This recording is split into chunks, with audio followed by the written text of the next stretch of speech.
తెలుగు రాష్ట్రాలకు rain alert జారీ చేసింది వాతావరణ కేంద్రం. ఇవాళ ఏపీలో ఉరుములు మెరుపులు పిడుగులతో కూడిన వర్షాలు కురిసే అవకాశం ఉందని వెల్లడించింది. అల్లూరు జిల్లా, పశ్చిమ గోదావరి, ఏలూరు, గుంటూరు, మార్కాపురం, ప్రకాశం, నెల్లూరు, కర్నూలు, నంద్యాల, అనంతపురం, కడప, చిత్తూరు జిల్లాల్లో అక్కడక్కడ పిడుగులతో కూడిన తేలికపాటి నుంచి మోస్తరు వర్షాలు కురిసే అవకాశం ఉందని వాతావరణ శాఖ అధికారులు హెచ్చరించారు. అలాగే మిగతా జిల్లాల్లో అక్కడక్కడ పిడుగులతో కూడిన తేలికపాటి వర్షాలు కురిసే అవకాశం ఉందని తెలిపారు. ఇక ఆకస్మికంగా ఈదుగాలు, ఉరుములతో వర్షం పడే సమయంలో ప్రజలు చెట్ల కింద, విద్యుత్ స్తంభాలు, హోర్డింగ్స్ కింద నిలబడొద్దని సూచించారు. పొలాల్లో పనిచేసే రైతులు, పశుకాపరులు మరింత అప్రమత్తంగా ఉండాలని, ఆకాశం మేఘావృతమై ఉరుములు వినిపించిన వెంటనే సురక్షితమైన ప్రాంతాలకు వెళ్లాలని తెలిపారు.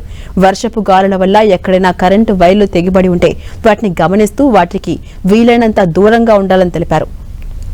ఇక తెలంగాణలోనూ నేడు పలు జిల్లాల్లో భారీ వర్షాలు కురిసే అవకాశం ఉందని వాతావరణ శాఖ స్పష్టం చేసింది. ఇప్పటికే సంగారెడ్డి, సిద్దిపేట, మెదక్, కామారెడ్డి, కరీంనగర్, నారాయణఖేడ్, మహబూబాద్, వరంగల్ జిల్లాలోనూ భారీ వర్షాలు కురవగా ఇవాళ కూడా ఇదే స్థాయిలో వర్షాలు కురిసే అవకాశం ఉందని వాతావరణ శాఖ తెలిపింది. అలాగే వర్షాల సమయంలో సుమారు 40 నుంచి 50 కిలోమీటర్ల వేగంతో ఈదురుగాలులు వీచే అవకాశం ఉందని తెలిపింది. ఆయా జిల్లాలకు యెల్లో హెచ్చరికలు జారీ చేసింది వాతావరణ శాఖ.